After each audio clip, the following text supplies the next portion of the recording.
Salut, bonjour, il y a quelques jours déjà, aujourd'hui un jour de vlog. Euh, j'ai eu un bout de temps. Je suis revenue de vacances et donc il y a eu beaucoup de tracasseries qui sont... Je ne pas des tracasseries, la vie a repris son cours, ce n'est plus les vacances. Du coup, je n'ai plus le temps de vlogger comme avant. Le mois d'août est en train de partir, donc le Veda est en train de finir et même si je ne fais pas les 30 jours, je voudrais quand même faire l'effort de faire 20 jours. Alors, nous sommes au 18e jour du Veda et la question est simple. Parle-nous de 3 personnes qui t'inspirent ou alors parle d'un sujet qui te préoccupe. Alors, je vais faire les deux parce que les deux sont importants pour moi. Je pourrais te parler de Oprah. Je pourrais te parler de Mère Teresa, je pourrais te parler de toutes ces icônes de la motivation que tu connais. Mais les personnes qui m'inspirent, moi, sont dans mon quotidien parce que, comme je le dis, j'ai des Oprah à côté de moi, j'ai des Mère Teresa dans mon quotidien, j'ai des personnes qui, de par leur courage, m'inspirent tous les jours. Et donc, je vais te citer ces 3 personnes. La première, c'est ma copine, Nadège, décoratrice. Je vais te mettre sa photo quelque part avec sa permission. C'est de la motivation au quotidien. C'est une énergie du tonnerre. C'est une joie de vie. L'envie tous les jours d'aller de l'avant. Et ça m'apporte énormément. Secondo, j'ai une amie qui s'appelle Vladimir. Et c'est une femme forte. C'est une mère de famille. C'est une chef d'entreprise. C'est une femme forte. C'est le genre de femme qui reçoit les coups de la vie sans jamais baisser les bras. Et je la regarde et elle m'inspire énormément.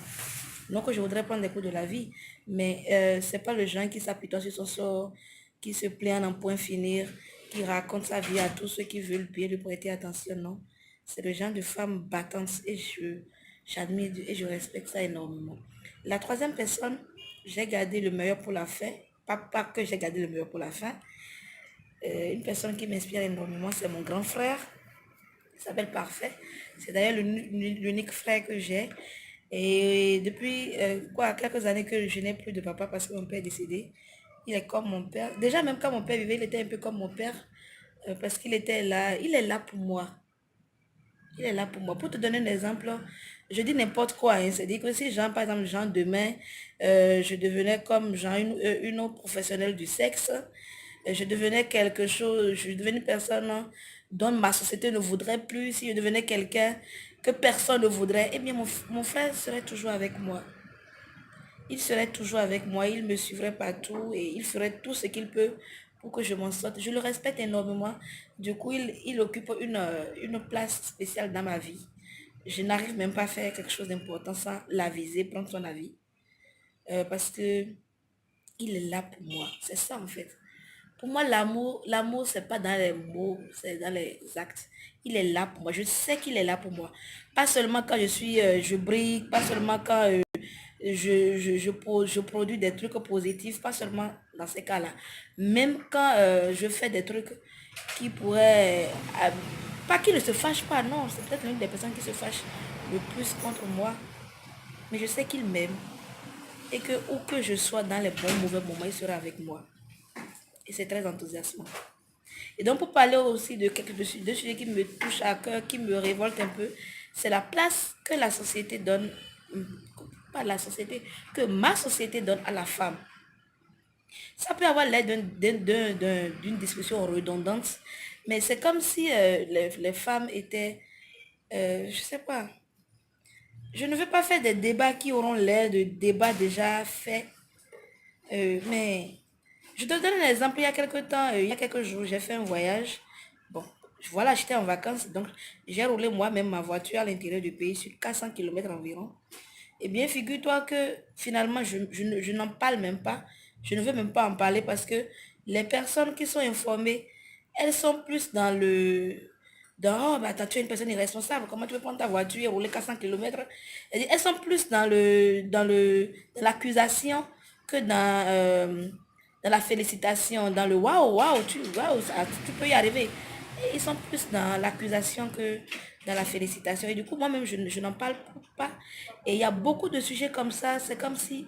Et je leur dis, mais attends, même ma propre mère s'est inquiétée. Et je leur dis, mais attends, si c'est mon frère qui prend sa voiture et qui fait 5 kilomètres, qui fait 400 kilomètres en voiture, elle me dit, oui, mais lui, c'est un homme. Comme si, en fait, un homme... je sais pas, c'est comme si c'était dans la tête, quoi. Comme si les femmes avaient une moitié de cerveau. Je crois qu'un homme, c'est d'abord une histoire de corps. Le reste, c'est dans le mental. Et il y a plein de trucs comme ça. Et le pire de tout ça, c'est que les femmes elles-mêmes, c'est comme si, entre guillemets, elles se trouvaient moins capables que les femmes, que les hommes, pardon. Les femmes, genre, elle doit être fragile. Une bonne femme, finalement, on la positionne comme la personne fragile qui est, genre, par exemple, tu es la femme qui peut changer sa bouteille de gaz, rouler elle-même sa voiture, change son pneu. Tu es perçue comme une femme indépendante et tu es perçue comme une femme... je ne vais pas dire gênante, mais genre le genre de femme qu'un homme ne peut pas maîtriser. Alors que moi, je pense que c'est deux choses qui sont complètement différentes et qui n'ont rien à voir du tout. Donc, c'est la place, le positionnement de la femme dans notre société qui me dérange et parfois, pas parfois, souvent même, ce sont les femmes qui elles-mêmes reconduisent ce genre de mentalité. Ah non, tu peux pas. Donc, voilà, je te souhaite de passer une bonne journée. Cette discussion pourrait la continuer dans les commentaires. Donc, je te souhaite une bonne journée. D'accord? Et donc, profite à fond de ceux qui te motivent dans la vie, de ceux qui t'inspirent. Et sois encore plus révolté par ce qui te révolte parce que, eh bien, c'est dans les révoltes que naissent les grands changements. Et c'est aussi dans l'inspiration de ceux que nous aimons qu'il y a les grands changements. Dans tous les cas, il y a un changement. Allez, je t'embrasse. Abonne-toi, partage, rejoins-moi sur Instagram et sur Facebook. Et à bientôt.